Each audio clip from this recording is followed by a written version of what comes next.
Hi, I'm Matt Bristow and welcome to Cherry Red TV. Today I'm pleased to welcome to the studio a man that can only be described as a music and entertainment legend. His career spans nearly 50 years in the industry, during which time he's enjoyed countless hit singles and built a very large fan base. He first came to prominence in the early 60s as Shane Fenton, but you probably know him better as Mr. Alvin Stardust. Welcome, Alvin. Thank you, nice to be here. Now, when I sat down to prepare for this interview, I thought to myself, how am I going to distill a 50-year career into an hour's conversation? So excuse me out there, anybody watching it, if we do move forward quite a way in times, but I want to concentrate on the main parts of your success as a performer. Yeah. So you first came to prominence, as I said in the introduction, with Shane Fenton and the Fentones.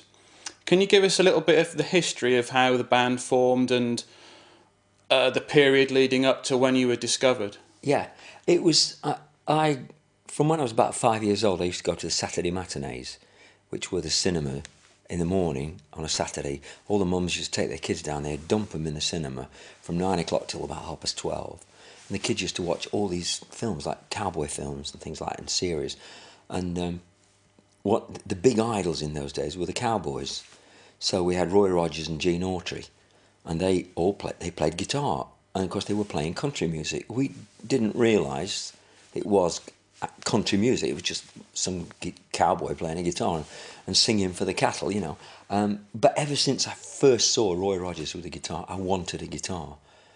I knew it was unlikely I'd get a big horse or a pair of guns or something, you know. So, but I thought a guitar might be possible. And it kept on and on and on about it until when I was 12. By then I'd started listening to a lot of music. My mum and dad bought me my first guitar. And I just thought I'd died and gone to heaven. And the first song I ever learnt to play was A Four-Legged Friend, which was a Roy Rogers hit. And then I started listening to all the imports that were coming in from America. And I was listening to blues and jazz. And then I started hearing about people, this Elvis Presley, and who I thought was a country singer. And of course he was. But then suddenly they changed the title of his music to rock and roll. And we were hearing people like Little Richard, who I just thought was a kind of a black bluesy jazz singer who was a bit raucous, you know, but then he became a rock and roll person. And then suddenly we realised this new thing had come in. So I got really into that, and I started picking up Elvis 78s, and I went to see Rock Around the Clock and all those kind of very early films. And I started to try and learn a few chords on the guitar, and then Buddy Holly, I heard for the first time, blew me away because I could actually play some of the songs because they were more or less three chords. And I remember I learnt Peggy Sue, and I suddenly realised there was another chord in it that I hadn't learned, but it was only up from an E, so I kind of learnt this next chord up. So I meant I could play Peggy Sue. And then in 1958, I noticed that Buddy Holly was coming to do some gigs in the UK, and the nearest place he was going was Doncaster. So I got my little guitar on my shoulder, went on the bus from Mansfield to Doncaster. It was an hour's journey. I was about 14, 15, and went to the cinema. And I just came round the corner thinking, well, it's like going to the pictures. You just get in a queue and walk in. But of course, when I got there was 700-800 people in the street outside waiting to go in who'd already got their tickets. And I'm standing there with this guitar, and I thought, oh no, I'm never going to get in. And someone spotted me in the crowd holding a guitar. And for some reason, he just said, oh, stand back. And they opened up and let me through. So I walked right the way through the crowd, right up the steps to these glazed doors. And I stood there, and they're all watching me. And I'm thinking, oh, what do I do now? One of the usherettes saw me and said, oh, sorry, just a minute. Pushed the door, opened the doors, let me in. And the manager came over and he said, can I help you? Bearing in mind, not many people had guitars in those days, especially young kids. And it was kind of starting, you know, the skiffle thing had taken off, and people were beginning to get. So if you had a guitar, you could have been in a band or something, so it made you a bit different. Anyway, the short story is I said to him, well, I just thought I'd nip backstage and say hello to Buddy and the Crickets. And he said, oh, right, okay, follow me. And he took me back, and we got in. And with it being a cinema, there's no proper dressing rooms. It's like under the stage, there's this like long corridor with a couple of very narrow rooms off. And he went up to this door, knocked on the door opened. As he opened it, I saw Buddy Holly sitting on the table, on the ledge. And he said, oh, there's a young man here, he's a guitarist, he wondered if he could say hello. And Buddy said, oh yeah, come on in. So I went in, and the Crickets were there, and Jerry and them and that. And I said, he said, hi, how you doing? You know, I said, you got your guitar with you, you know, as if to say, well, that's okay, you know, because I didn't realise. If I'd have thought twice about it, I'd have thought, oh, I look stupid, I won't take it. Yeah. But fortunately, I did. And he said, how long you been playing? And I said, oh, about 18 months. And I said, I know all the chords, all 3 of them. And he said, well, you know most of my songs then, which I didn't realise how funny it was at the time. And he said, I said, yes, I know Peggy Sue. He said, well, get your guitar out, let's have a listen. So I got my guitar out, and I just started to play. And he was sat on the ledge with his Strat on, obviously tuning up or just putting new strings on or something. I started to play, and he started strumming along, and we started singing, and one of the guys who was sitting at the desk started to go on the side, and I'm singing, if you knew Peggy Sue, and they all joined in, and I thought, I didn't think at the time, but at the end, as I finished, I thought, I can't believe I just sung Peggy Sue with Buddy Holly and the Crickets. And then the tour manager said, I'm afraid we'll have to go because, you know, we've got to get ready for the show. And he said, I'll show you to your seat. And he said, do you want an autograph? So I said, oh, yeah. No one had any paper or a pen or anything. All the handout photos were still on the bus. So in desperation, I said, I've got a pencil in my string box in the guitar case. I said, there might be some paper in there. So I opened it up, no paper. So all I could think of saying was, would you sign the guitar? Because that's all I had. And they went, yeah, okay. So in 1958, backstage at the cinema, Buddy Holly signed my little children's guitar there, and the 2 Crickets signed it there. And I just went, and then I said, oh, it's okay, I haven't got a seat yet. And the tour manager said, it's out, we're sold out. So Buddy said, oh, can you kind of help out? He said, okay, come with me. He took me, gave me the house seat, one of the house seats, front row of the balcony, and I'm sat there all through the show like this, holding my guitar, watching the show. When it finished, I kind of drifted back to the bus stop, got on the bus, and on the way, I thought, you know, I was a big B.B. King fan, and I knew he'd called his guitar Lucille, after some woman he knew, some girl he knew. So I thought, Peggy Sue. It's a girl's name, I'll call it Peggy Sue.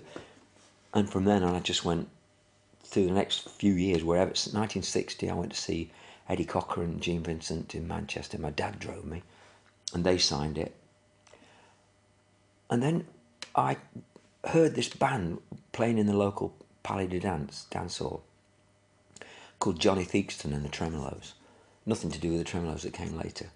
And I thought, I've got to go and see this band. This is the music I'm kind of listening to. So I went down, and I just freaked out. It was the first time I'd ever seen live local music like that with guitars, and they had Fenders and things, and it was amazing. And so I kind of got friendly with them. And it was the days when they didn't have drinks; they just had a coffee bar and soft drinks, you know. So I got talking to them, and every Wednesday evening they'd have like a half-hour slot where the manager would get up on stage and say, look, if there's anybody in the audience who wants to sing a song, get up and sing with the band, because the band hated playing for all these wallies that got up singing. He said, sing a song, he said, and then I'll line you all up and I'll hold my hand over your head, and whoever gets the loudest applause will get 2 free tickets for next week. So I just thought, I'll have to have a go at this. And first week I stayed cool. And I listened to the band talking. I sat right next to them in the coffee shop, and they were talking about Chuck Berry and Gene Vincent and Eddie Cochran.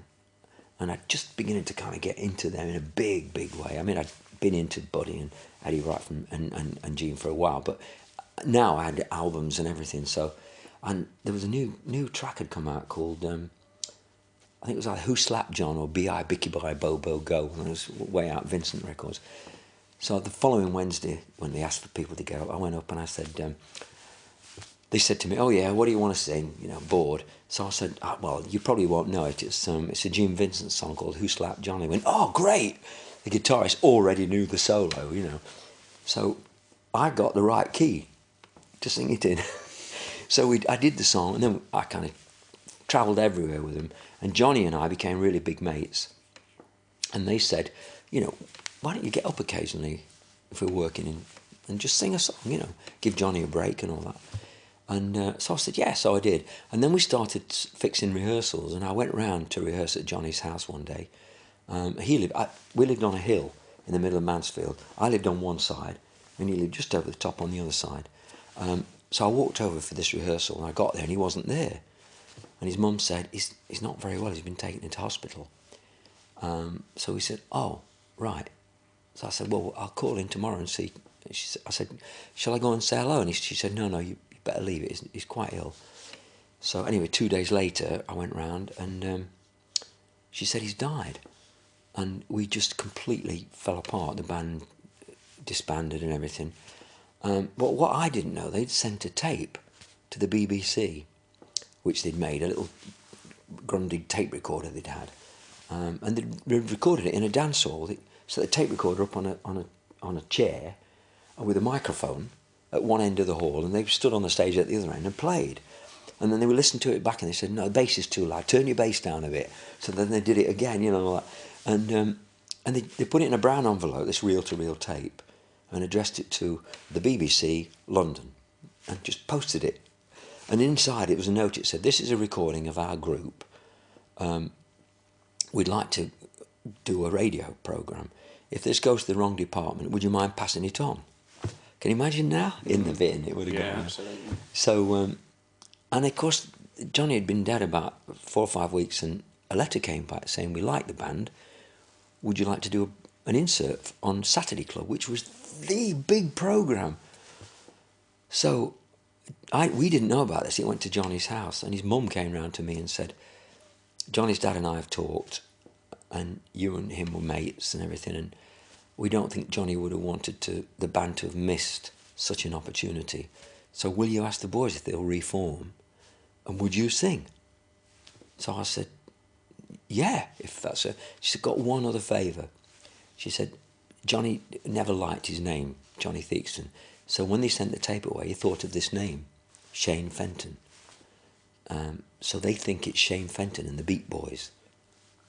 Would you mind using the name? So I said, no, I don't mind at all. In fact, I thought it was quite a nice American-sounding name. So we went down and did Saturday Club. And, I mean, the listening fees in those days were like 25, 30 million for one show. So 2 shows and you were a household name. Yeah. So we started getting tours with people like Billy Fury and Marty Wilde and Joe Brown. And suddenly I realised we were in the music business.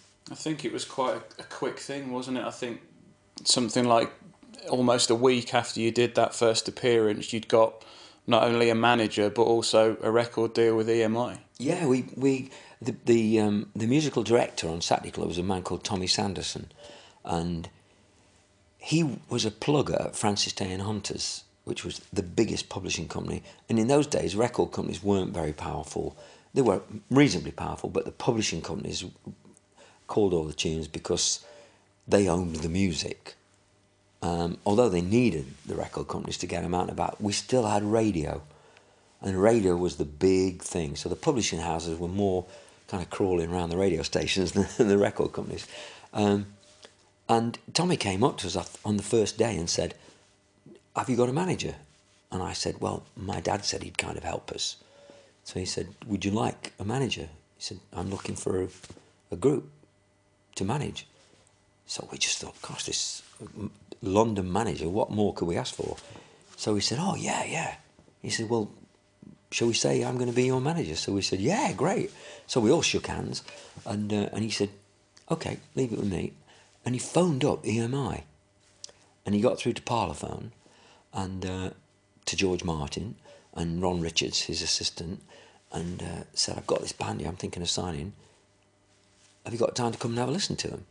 So Ron came down, listened to us, and after the session he came up and he said, are you doing anything next Thursday?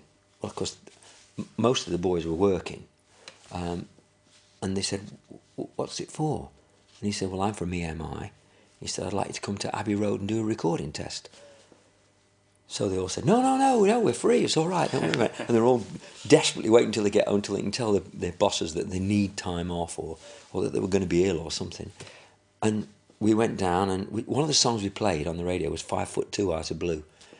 And so we on the day, the Thursday, that we were supposed to go down, we got a phone call from Tommy, who was now our manager. And he was managing a guy called Jerry Lorden, who was a writer. He just had a monster #1 instrumental with the Shadows called Apache. Yeah. And he'd been to #1 all over the world. So he was the hottest writer in the industry at the time. And Tommy had said to him, I've got this new band. He'd played him the BBC radio tape. He said, can you write him a song? So I think it was Tuesday. I think he wrote it over the weekend. On Tuesday, we got this envelope arrived with a tape with an idea of a song from Jerry called Moody Guy. And he said, is there any chance you can learn it for Thursday? So it quickly came round to my house, set all the gear up, rehearsed all afternoon. And when we went down on Thursday, he said, what are you going to play? So he said, we've got 2 songs, 5'2" Eyes of Blue and I'm a Moody Guy. And when we played it, Jerry was in the box and listening, and he said, it's not quite how I imagined it. He said, it's good, he said, but it's not quite what. He said, let me come down and show you, because he wrote it on a ukulele. So he came down, he got his ukulele out, and he went, listen here, and he went, tick, tick, tick, tick, tick, tick, tick, tick, tick, tick, tick, tick, tick. So they were listening up in the box, and one of them said, just stand near that mic and play it again, and you play the ukulele. So we did, and they said, that works. Just stay there, we'll do it again, play the ukulele. 1 take, finished. And that went on to be your first single, of yeah, course. Yeah, top 20 hit and everything. It was great. Followed by, over the course of, I think, the next year, about another 3 or 4 chart hit singles, including Cindy's Birthday, which was another top 20. Yeah. I mean, it just must have been quite a whirlwind in a way for you. Disney. It's like Disney, like signing for Disney. It was just everything we'd ever dreamed. I mean, I remember we were driving the van. We had this old battered Thames van like everyone did.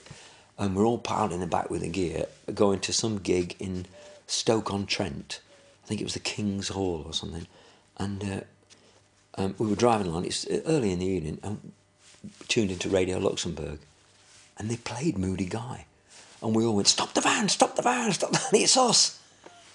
I mean, magic moments. And, you know, when you you think about it, we had a few top 20 hits as Shane Fenton and the Fentones, but we had big sales because the records sold for a long time, because every other week we were on the radio playing to 25 million listeners. And then we started getting on Easy Beat, so we'd be on Saturday Club 1 week, Easy Beat the next, Saturday Club the next week, miss a week, then we'd be on Easy Beat, and then back on Saturday Club. So in like 6 weeks, we'd be playing 6 times to 25 million people, and they get to hear the thing, and people would go out and still be buying it like 6 months later. Okay, it wasn't in the top 20 or the top 30, but from the sales that were coming back, it was still ticking over quite a few thousand singles. And you guys you were basically very quickly became full-time musicians. Oh yeah, everyone packed in their jobs straight away. As soon as, it was one of those things like, to be a pro musician was the thing. That was every boy's dream. And Bonnie, the bass player, I actually realised very quickly how good the band was, because I soon found out that Tony, the drummer, Jack, the guitarist, Bonnie, the bass player, had all been taught to play by big band musicians who used to read. Yeah. So Jack could read, Bonnie could read, Tony could read. But apart from that, Tony was probably, alongside some people like Tony Meehan and Bobby Elliott from the Hollies, one of the best drummers, kids drummers, in the UK, because they were all taught to read and to play. And Bonnie, the bass player, taught me. I did a bit of music at school, but he taught me notation and a few chords. He taught Mick loads of ideas for the acoustic guitar, because Mick, we had one of the best rhythm guitarists, going. Even John Lennon used to, because I knew John, and he mentioned, oh, your rhythm guitarist was great right hand, because no one could do this ding ding ding ding ding ding ding ding ding ding ding. They could all do, but they couldn't do the fast stuff, So it was just a magic moment. And when we'd play, it was fabulous for me, because to be standing in front of such a great sound and a good bunch of players. And as you said, you were part of those, almost the first original lot of the Larry Parnes tours, the people like Billy Fury, Joe Brown, Dickie Pride, Duffy Power. I mean, what were they like to be a part of? Oh, absolutely magic, absolutely magic. It was everything we dreamed that Elvis and Eddie and Gene would be doing in America, doing the Greyhound coach tours, and all that. Larry would hire a great big bus, and they'd take the back few sets of seats out so we could put the gear in the back door, and then the coach driver, because we weren't all earning a load of money, would take a load of seats out in the evenings. He'd park on a coach park, take all the seats out, lay them on the floor, and we'd all kip on those, with a big coat over us. And then on the coach park, of course, there'd be a transport cafe with showers. So we'd get up in the morning, go and have a shower, eggs and bacon, full English breakfast, big pint of tea, and then set off for the next gig, free. You just pay for your breakfast. And when we got there, of course, we'd walk in, and you used to have to pinch yourself to see that you were on the same bill as Billy Fury. Billy was like bigger than Cliff, and he was just the teen idol of the time. He was like and Joe Brown. Joe Brown, it's hard to imagine now, he's the Cockney funny kid. As far as we were concerned, he was kind of, apart from his jokey stuff, he was our Eddie Cochran, because he was the one that was putting a thin third on his guitar and bending the strings, bluesy and all that. And he could play runs and things, which we only played chords and single note picking and stuff like that. And to turn up and see them, just trying all their gear out on stage, and I used to sit in the wings every night and just watch like mad, watch them working and things. And we had people that. One of the early, the ones that opened up the show was a guy called Jackie Linton, who is still going strong, and he's written songs for all sorts of people over the years. What a voice! But he was like, he introduced me to Ray Charles. He was into Ray Charles, and his opening number was Sticks and Stones, and he did it on the first date of the first tour I did with Billy Fury. The next night, Hal Carter, who was Billy's tour manager, went up to Jackie and said, "You got to drop that number." He said Billy's was going to open on that, but he hasn't had a chance to rehearse it with the band, because they'd seen what a good song it was. Yeah. So he had to drop it and do another number. And then the next afternoon we went in, and we got there early, and Billy's there rehearsing it with his band, and he did it that night. He did do a great version of it. But it just shows the strength that Jackie Linton had as a performer. Yeah. And he never kind of really got the breaks and took off, but he still is a great singer. Unfortunately, success was fairly short-lived for the Fentones, and you broke up, I think, in early '63. So can you tell us a bit about how things came to an end and what your feelings were around that time? Yeah, it was I don't know, I'd got married and had enough of touring, really. And I just thought I wanted a break. And I thought I'd have a go at, cabaret was the big new thing that had come in. And there was these massive nightclubs everywhere and big working men's clubs that were paying serious money. And I still had a name. And the band didn't really want to go down that route. So they said, look, I said, I'm going to go off on my own. They said, okay, fine. And so they teamed up with Duffy Power, who was a great blues singer and a harmonica player. And they toured with him all over Europe for 3-4 years. And I started doing these cabaret gigs. And I just kind of did it for 4 or 5 years, and suddenly realised it was just doing my head in, really. It wasn't what I was about. And I was trying to persevere and, think, because we could do gigs around the world. It was nice. And eventually I just had enough. I said, that's it, I can't do it anymore. And I had to get an injection of rock and roll. So I bought an old Gibson guitar. So I got it out and I learned a few rock and roll songs, 12 bars, And I suddenly started getting into playing Elvis and Eddie and Gene and Buddy and all those. I thought, all I need now is a drummer and a bass player. So I got a bass player and a drummer. I bought this big Ford Zodiac estate car, which we thought we were in a limousine, It was all leather seats and everything, battered old thing, but we thought it was great. Plus we could get my guitar amp, a bass amp, a drum kit, and the 2 guitars in the back. And we still carried on doing clubs, but we went out as the Shane Fenton rock and roll trio. And we played nothing but 50s rock and roll.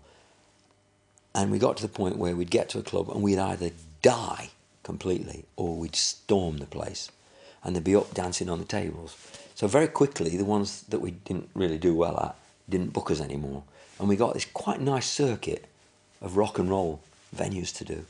And through the years, whenever I've got kind of into something, I've always kind of slipped back and learnt to play a few more rock and roll songs just to get my brain together, to keep me on a level footing. And it seems to work.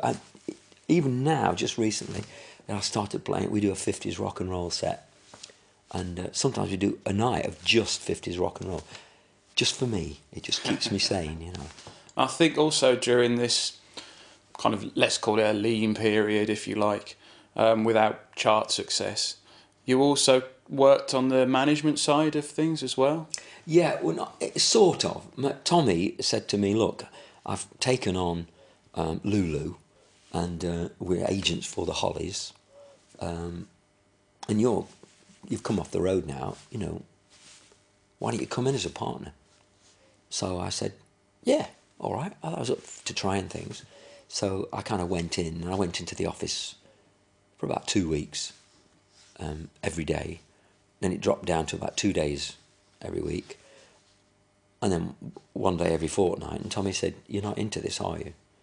So I said, no, not really. I can't sit there all day like that. So I kind of just slipped out. But in the meantime, of course, the press had gone out saying, Shane Fenton and Tommy Sanderson run this agency that managed Lulu and the Hollies and all these other people. But I didn't actually do much. But it follows me around, once it's written down in the newspaper. Yeah. So, I mean, was this period frustrating for you? Was it something that, you felt I really need to get back and have that success that you'd had with Shane Fenton again? Or was there almost some kind of enjoyment in doing slightly different things? Yeah, I was trying hard to enjoy it. I did enjoy the travelling. I didn't enjoy being on stage, and that's the wrong way round. Do you know what I mean? And so when I formed, the little band, the little trio, I'd never done that before. I sang on my own with an acoustic. I mean, it was when I was about 14, 15. My best mates were bikers. And they had these motorbikes and things, and they used to take us to the miners' welfare clubs at the weekends on a Saturday night. And they used to put me on the back of their bike, and we'd all go, the 4 or 5 of us would all go up with all the bikes, park out front and go in. And I was too young. But they always used to let me put my guitar, this one, in a little pack across my back, on the back of the bike, holding on. It didn't dawn on me why they wanted to be my mate until we'd been a few times. And it was the days when the chairman, the secretary, concert chairman, would sit in a little box with a bell, and ding, and they'd make an announcement, And if someone in the club got up and sang or told a joke or something, they'd buy his table a round of drinks. So of course we'd sit there, and one of the guys would get up and walk all the way around the club and come up to the chairman and say, there's a lad over there with a guitar, do you think he might get up and sing us a song? And the chairman would say, I'll go and ask him. And of course I'd say, well yeah, all right. So I'd get up and sing a song, free round of drinks. 20 minutes later, somebody else would get up and go all the other way around, come to the chairman and say, you know that lad that sang a song a while ago? He said, he was all right, do you think he'd do another one? So we ended up having drinks all night long. And by the time we went home, you know, I mean, we used to drink and drive in those days. Our motorbikes, they'd be all over the roads. I'd be clinging on like that. But, and I think it's because of all that, I'd only ever sung with just a guitar. And when I got with this drummer and bass player, I mean, I actually thought I was Eddie Cochran or Elvis up there. You know, you just giving it everything. And I'd got into a lot of the West Coast American stuff, and I was more into the blues and country rock and stuff like that. And as the years went through, I got into Led Zeppelin and Deep Purple, and listening to all that stuff and jazz funk and I think people just only ever have seen me as like this pop singer that makes kind of pop songs. But if I'd have signed with EMI 6 months later, when the Beatles signed with George and Ron, we might have been doing different music. Yeah. Because we used to listen to jazz and blues a lot, and Chuck Berry and the Isley Brothers. I mean, the Beatles, when they kicked off, they were very. Most of this stuff was like Chuck Berry riffs. Paul was very into Little Richard. The Isley Brothers. You know, the Hollies, you know, did Stay. It's an Isley Brothers cover and all that. Yeah. We were all into that, playing it. But because we'd been playing this kind of late 50s, early 60s American pop covers, that's what we had to play. But we were more into wearing jeans and, you know, a leather jacket or leather waistcoat like the cowboys, the country and blues and that used to wear. But we never got the chance. And then the 70s, in the 60s finished, and I was quite happy playing rock and roll. I instantly wore cowboy boots, pair of buckskin trousers and a buckskin shirt. And then the 70s came in, and we were making money and having a ball playing. And then, funnily enough, I was looking for more work, and I heard about Hal Carter, who had been Billy Fury's tour manager on the first Fury tours we did, and he worked with Marty Wilde and Joe Brown. He had an agency, and he was booking Joe Brown, Marty Wilde, and Billy Fury, all my original, the pioneers, really. Yeah. And I said, "Hi, Hal." I said, "Any chance you could take me on and get me some work, you know?" And he said, "Yeah, I'll have a go." And it had kind of drifted a bit. We weren't getting a lot of work. And I turned up in this car, and he said to me, "What's that?" And I said, "It's my car, you know." He said, "You won't be able to do gigs in that." He said, "You're going to have a decent car." He said, "It's going to break down on you." I said, "I'd love one, you know." I said, I can't just go and buy a car." So he said, "All right, leave that for now." He said, "I'll see if I can get some work in." And we got some work in, and he sorted out a PA company and everything. And next thing I know, I went around. He said, "Look, I've got there's 12 dates in there." He said, "No, go and do those." He said, "Oh, and by the way, there's some keys." He said, "Give me your keys." He said, "There's a Ford Granada out there, blue." And he said, "Get in it, it's yours." He said, "You owe me $3,000. I said, I can't pay you. He said, No, I don't want it. I'm not going to take it out of your wages. Just try and save a bit every now and again and keep it going." And I did, and it turned my whole life around. And we started doing some really good gigs again. And then he came up to me and he said, 1973, he said, "I don't know if you're interested," he said, "but there's this bloke called Peter Shelley, and he's with a new record company called Magnet Records. He's a writer and producer, and him and Marty have been doing some stuff together." He said, "And he's got this song he wants to record." He said, "And he's asked Marty if he'll sing it. Marty doesn't want to do it." He said, "I think he's asked Joe I think he's asked a couple of other people. He said, nobody wants to do it. He said, it's actually not a bad track. He said, do you fancy having a go? So I said, what's it going to cost me? And he said, oh no, it won't cost you a penny. I said, well, of course I'll do it then, you know. So anyway, I met up with Pete, we did it, it came out, and they said to me, we can't use the name Shane Fenton, we won't get any plays on Radio 1. So I said, well, what do we do then? So I just about got used to Shane Fenton by then properly. And they said, well, we thought of this name like Al Star or Elv, a bit like Elvis, and Star's a bit kind of country, Ringo. And then there was a girl called Anne Bishop who they'd booked to do promotion on the record label. And she said, no, he said, you need Elvis is a good name, it finishes itself. She said, Alvin. You've got Al, why not Alvin? It's an American name. So we said, yeah, good idea. And then she said, well, if you're going to, you might as well go the whole way. Instead of calling it Star, call it Stardust. So Alvin Stardust was born. And after we'd had the meeting, I got in the car, I drove back to Manchester, and I was doing a gig that night, and I thought, that is the last we'll hear of that. You know? A song title like My Cuckoo and a name like Alvin Stardust doesn't stand a chance. And of course, how wrong can you be? Yeah, I mean, My Cuckoo, obviously a massive selling single, over 1 million copies. Still one of the iconic songs of that era. What do you think it was about the song that made it such a success? I don't know. I think it was just a sound.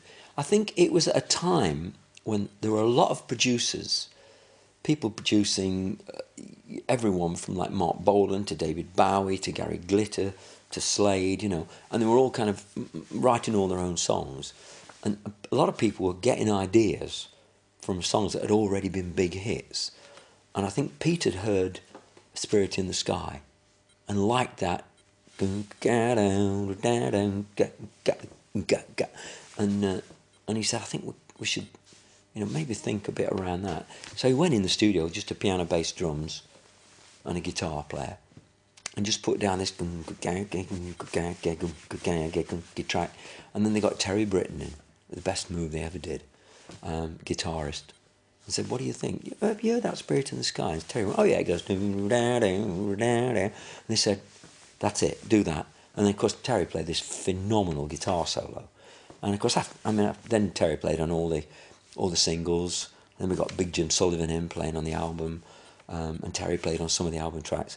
And then Terry went on to write for everybody, and he's just one of the biggest and best rock writers and guitar players.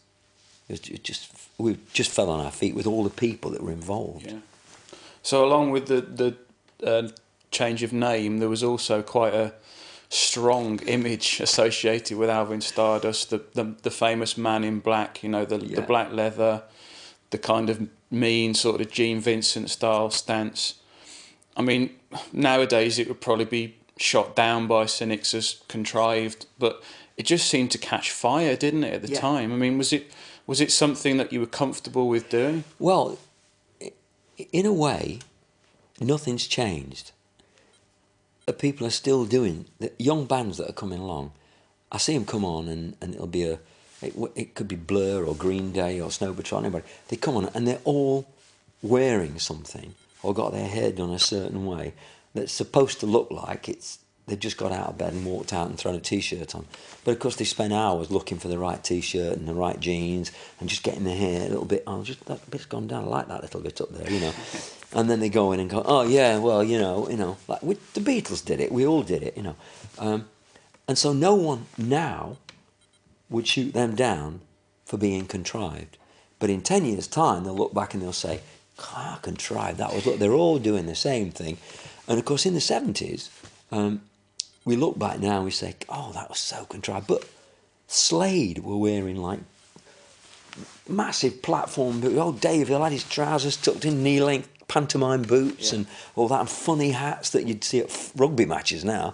And David Bowie was plastered in makeup, sweet, goodness me, Gary Glitter, Mud. I mean, everybody was contrived. And it came to me that it kind of the records started to sell. And I didn't have any plugging to do or no photographs to be taken.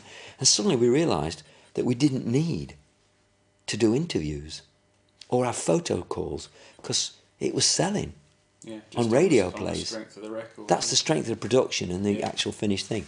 And so they said to me, we've got a Top of the Pops to do. You know, you've got to get what you're going to do.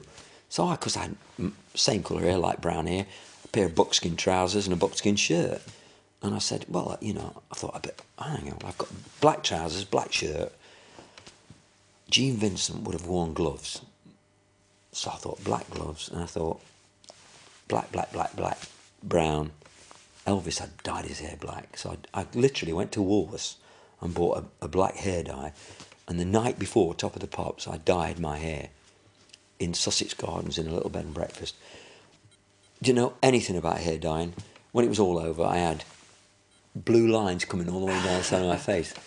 So I just read an article about Sean Connery playing James Bond and how these people, he was going bald and they made this toupee for him, and I thought, no, he can't be wearing a toupee, it's James Bond, you know. But I thought, that's fantastic. And it said it was done by a company called Wig Creations, I think. So I thought, I've got to do something. I got on the phone. I said, do you do sideboards? And they said, yeah. I said, can you match up to hair colour? And they said, oh yeah. I said, I'm coming in. This is the morning at Top of the Pops. So I quickly got in a cab, went down there, went in. I said, I need some sideboards. I've got to cover these up. So they put these sideboards on me and stuck them on. I said, leave them. So I left them on. Came out of the shop, and I thought, and I looked at my nails, and they're all black and blue, because all your nails and fingers get dyed, you know. I thought, I was thinking Gene Vincent. I thought, this is going to make it happen now. And right opposite was a ladies' clothes shop, and right in the front window there were all these black leather gloves, ladies' tight, skin tight gloves. So I went and asked for a large pair of ladies' gloves, and I put them on, and the woman looked at me, gone out, and I went, fantastic. It reminded me of Jack Palance. He used to wear these tight black leather gloves in a movie I'd seen him in, on this black stallion for riding. I thought, that looks pretty hard, you know. So I was togged up. I turned up at Top of the Pops, it with black leather gloves on, black sideboards, black hair, everything, and a big coat. I walked in, and they said, we've got to make sure people doesn't know it's Shane Fenton. That nobody must know it's Shane Fenton. And Tony Blackburn was the DJ. And we went out to do a quick run through, and they'd booked 4 bouncers, a bit like the Prince syndrome, you know, one in front, one there, round me, so that no one, even the producer, wasn't allowed to talk to me. I thought, we'll never get away with this. And I was shaking like a leaf. Well, they said to me, if someone recognises it's Shane Fenton, they might pull all the plays on radio. I said, I can't live with this. Anyway, we went out. Who's sitting on the front of the stage? Tony Blackburn. And I do the run-through, and I'm thinking Gene Vincent. I'm thinking I'll have the stand, and I'll put it on a slope, and I'll stand like this and go, bee-bob. I'll go, coo, I just want you. They just gave me a mic, and I went, oh, no stand. So I went, and they kicked the playback off. So I went, coo. So I held my hand as if it was on the stand, like this. And I was so nervous, I didn't smile or anything. When I finished, Tony looked up and he said, hi, Alvin. And I was kind of going, as if I didn't hear him, you know. And he said, Alvin, he said, what, didn't you used to be, and the 2 bouncers at the front heard him, and he went, right, off we go. Because I think he'd sussed it out. Yeah. And so we went in the dressing room, and when we did the show, I was petrified. So I was looking, just trying to find the camera and concentrating, looking straight into the camera with a pretty straight face, and it looked like really mean and moody. And the NME or the Melody Maker or both, the next week, because in 1 week we went from something like 27 to number 5 after the Top of the Pops, and put, you know, mean and moody Alvin Stardust leaps up the charts, you know. And then the record company said, that's the image. Yeah, we've got it. Yeah. Mean and moody. We stick Amazing to to think. The Man in Black, they called it. It came about by chance. So much of it. Yeah, such a fluke. Yeah. So I mean that really started an amazing period of success for you. And the next single, Jealous Mind, was #1. Yeah. You had, you were appearing virtually everywhere. One of the most popular acts of that, 73 to 76 sort of period. Yeah. That's why I was chosen by the government public film department to do the Green Cross Code ad. They said we want the hottest kind of pop personality and the hottest footballer, because that's what kids will listen to. So they picked Kevin Keegan and me. And one of the most popular ads was the Jolly Green Giant. So they got the Jolly Green Giant to do it. So the three of us did it. And they got the best script writers in, the best film crew. It was just, no money was spared. So we did these 3 ads. And little did I know that, like 30 years later, it would be voted the worst public information film ever. And every Channel 4, fringe show, that was the news, that was the week it was, that, all those programmes. I think I must have done, I don't know, maybe 20 or 30 shows just to go on and say to the presenter, "You must be out of your tiny mind." Which is, I love it. It's great. Yeah. I mean, it must have been such a whirlwind, that period for you. Did you ever kind of have time to just sit and reflect about what was going on, what was happening to you? I mean, prior to that, you'd had that sort of 10-year period where you were kind of battling to get back to that point, and now you'd achieved it. I mean, was that something you had a chance to sit and reflect on? I'd actually written it off. I thought, I've had my crack of the whip, I mean, people used to say, that pop singers will have a lifespan of, originally it was 1 year, and then it became like 2 or 3 years, and then the Beatles kind of kept it going a bit longer. And so it was maybe 4 or 5 years. So I just thought, I can't ask for any more. I became a household name, at least in the UK and a lot abroad a bit,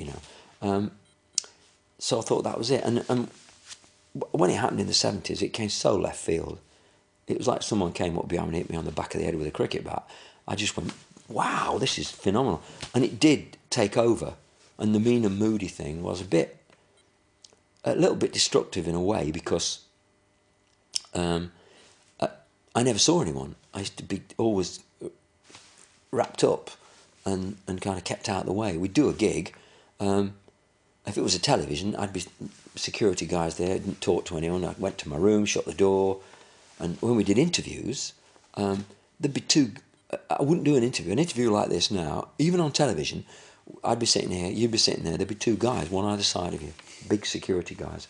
And if you started to ask a question that they'd been told we weren't going to discuss, they'd just put a hand on your shoulder and go, and you knew that meant, don't go any we further. Stop here, know.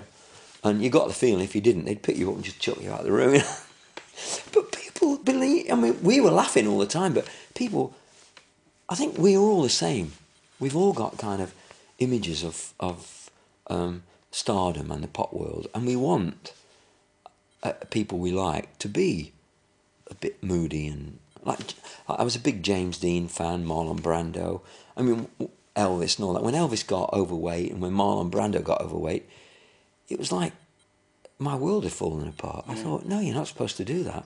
You're supposed to be like James Dean and die when you're young. And so I can always remember you like that. And it's, even Marilyn, she kind of never really got old enough to lose that image and the appeal, Although we now know that she was drugged out and everything. But and of course I had grown through all that 60s, 70s, drug-infested, booze-infested era, and managed to kind of sidestep a lot of it. I think it happened very early on when I had a few friends died. Not famous people, just mates, and I thought, well, if ordinary people can die like this, get carried away with show business and you'll be in there like a shot from a gun, you'll be gone. And then, of course, other friends went, Jim Hendrix and all those kind of people. And you just think, this is not a good thing. Buddy Holly, Eddie Cochran, different. Yeah. They were taken away in a kind of different, different scenario. But you just, even my idols, that we knew were, taking drugs and drinking too much, managed to kind of clean up and survive and get through it all. The Tina Turners, that kind of suddenly turn it around from being oppressed and depressed and everything else, pull it back and suddenly get with great songwriters, great record company, good producers. Something, of course, that you yourself did. I mean, after the whole Alvin thing kind of tailed off towards the end of the 70s, you then kind of had another kind of almost unlikely comeback single with Pretend. Yeah. But not only that, it was on quite an unlikely label as well. Yeah. I mean, Stiff Records were known at the time for working with kind of punk, new wave type of acts. Yeah. I mean, how did that come about? Well, I had a manager. I've always been lucky with managers. I had a manager originally, Tommy Sanderson, who got me my record deal. Then I bumped into Hal Carter, who helped me become Alvin Stardust. And then I had a manager called Roy Massey, who kind of could see the potential, and I think he didn't have anybody to manage, and he wanted to be a manager and loved the music business, so he took me on. And Pete Waterman, who used to work at Magnet Records as a plugger, and had a couple of funny records out himself, which actually charted, was a great guy and a fabulous set of ears. He got a job working for a publishing company, trying to place old back catalogue. And he and Roy spoke and said, and Pete said, I've got a track, it's a hit. He said, it'd be great for Alvin. And Roy said, okay. He said, it's a track called Pretend. So they told me, so I said, oh, I know it. It's an old Carl Mann song, I said, and before that, it was Nat King Cole, just a beautiful ballad. But Carl Mann did it kind of rockabilly, almost kind of punk in a way. So he said, well, I said, but you'll never get a deal. Alvin Stardust in the 80s, is the 70s, has been, So Pete said, we'll get a deal. He said, I've got Peter Collins to produce it. I said, is he the guy that just did Musical Youth? He said, yeah, Pastor Duchy, #1, all around the world. He's hot. It was almost like having Jerry Lorden write that song originally. Yeah. So we got together with Pete, and he had the touch and he had the feel. We did it as a straight rockabilly force to the floor, dum dum dum dum dum, and he hooked in another bass player and put a reggae beat on the back, and with the driving four on the front, it gave this really kind of almost punky feel. And we played it to EMI, all the different labels, and they all said, great, we like it. Who is it? And the minute they said it was me, they went, oof, we're not going to get any plays. And then we took it to Stiff, played it to Dave Robinson, and he said, it's a hit. I want it. He said, who is it? And they said, Alvin Stardust. And he went, wow. He said, I wouldn't have believed that. He said, let me talk to promotion people. So he did, and he came back and he said, we'd gone away, and he rang us in a hotel, and he said, I spoke to the promotion people. He said, it's bad news. He said, they don't think they're going to get a shot with it at all. I said, put me on the phone. So I got on the phone. I said, Dave, you said it's a hit. I said, I think it's a great track. I said, so both of us do. You own the company, I'm the artist. I said, give us a crack. I don't want an album deal. I don't want an advanced. Give me a release. He said, well, I'm fighting my promotion people. I said, well, what? Who's in charge? He said, you're right. We'll do it. And he brought it out. And, of course, it charted. It went to #1 in about 8 different territories and top 5 in the UK. And suddenly he realised, and so did I, we didn't have a record deal. But we had a hit. So he said, you're not going to sting me now, are you, to get an album? So I said, no, don't be silly. So the minute I realised I was on Stiff, again, it was like, Disneyland all over again, because suddenly I'm in the same stable as Elvis Costello, Madness, Ian Dury and the Blockheads, Lane Lovitch, He's working with Nick Lowe, Dave Edmunds. I mean, fab writers, all my kind of people, really. Yeah. And I was listening to all their stuff and thinking, that'd be a nice route to go down. And then suddenly I'm kind of almost playing that kind of stuff. I mean, which then kind of launched you on another kind of cycle of 2 or 3 years of great success as well. You signed with Chrysalis, had 2 more top 10 hits there. And I could drop the with Stiff, I could drop any gimmicky stuff. So the when we did promotion stuff, I used to wear a pair of black jeans, a white shirt, an old black jacket, and the Gibson guitar, and that was it. And the funny thing is, unless you're from the 80s and you were buying records then, a lot of people don't know it was me that recorded Pretend, or Wonderful Time Up There, or Picture of You, or songs like that. And they don't even know it was me that did I Feel Like Buddy Holly and I Won't Run Away and So Near to Christmas, because there wasn't that big hypey image. Yeah. Because although I'd stopped doing it, we still had Madness doing all their freaky stuff, Ian Jury and the Blockheads, who were again wild. And then when I went with Chrysalis, who again were like, what a step from Stiff to Chrysalis, the biggest independent. I'm up with Blondie. Sorry, a bit of an image you will notice, you know what I mean? And the whole New Romantic thing. Yeah. Spandau, Ultravox, all big image bands. And I'm there with my black jeans and an old shirt, you know what I mean? Perhaps I should have found a new image, I don't know. So, I mean, for most people, to have that one shot at success is just amazing, and that's what they have. But to have kind of 3 separate periods of success is almost unbelievable, you know. I mean, what do you think? It was something to do with luck? Was it something about you in terms of your tenacity as a person? I mean, what do you think it was that kind of kept giving you those shots at success? I think the only part of me that's involved is that I've been very lucky along the way to have great managers, great bands, great musicians, so that when we did perform live, it was okay, it was good, and we didn't let people down. And because I always had ordinary guys in the band, not session guys, you know, like all the guys are from Manchester or from Birmingham, street level guys, you know, you don't get out of your area, you know what I mean? You don't become above your station, they'll put you down, you know, and who do you think you are kind of thing. I was always grateful all the way along.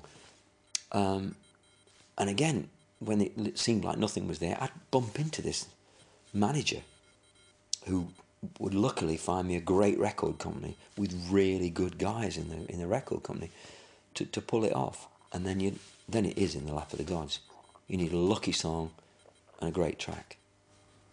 So here we are today, as I said, you know, almost 50 years in the business, still going strong. I mean, I'm looking at your site, preparing for this. You've got, you know, countless numbers of tour dates lined up already for this year. You did loads last year as well. I mean, is that kind of your bread and butter now still, is going out and doing that live performance? More than that, it's what I'm trying to do now is I actually would like to build a new audience. So I'm actually going right back to my roots, and we do big venues occasionally with all the other boys, you know, like Slade and Sweet and Susie Quattro and all them. We will do stadiums in Germany and all over Europe where we get 20, 30,000 people in. I'm going back to do 300, 400 seater theatres with a 3-piece band who can play. And I'm doing my early 50s rock and roll stuff, maybe slightly different, a bit more hard rocky, and all the 70s stuff. And I'm now starting to do some new songs. I like a lot of the girl singers around. The last thing we stuck in was Duffy's Mercy. It's a blues rock song, you know, a bit like Tom Jones did Kiss, you know. You've listened to the original Prince. It's quite a light, you know, light track. Yeah. But Tom really kicks it into touch, you know what I mean? It's a rock track, even with a big band. And And so I'm really enjoying myself, and we are slowly building this new audience, which is fabulous for me. I mean, and I'm, instead of going on stage in the car and gone, I now hang around, and all these people I would have at one time called fans are friends. Yeah. They're mates, you know. And I go and do the same gig again a year later, and I walk out and I go, oh, hi, and because I met him last time, you know. So you get that great rapport with the audience. It's like going back to Mansfield Pally. So looking back across the career, I mean, how would you sort of sum up your feelings as a performer? I think I've been really, really, really lucky. And I'd say 99% of my success and everything about it, I owe it, all of it, more or less, to all the people who've signed this little guitar. The Beatles, Eddie Cochran, Billy Fury, Marty Wilde, Joe Brown, Chuck Berry, Bill Haley, Johnny Kidd and the Pirates. I mean, classic people, all the Stones. I just, and great musicians. Having worked with great musicians, because you really bounce off them. They come in talking about tracks they've just bought and playing, and I go, oh yeah, what's that about? You know, and you learn more and more, and I'm still learning. So Alvin, it's been an absolute pleasure to look back over your career. Thanks very much for coming in today. Thank you. And join us next time for more artist stories on Cherry Red TV.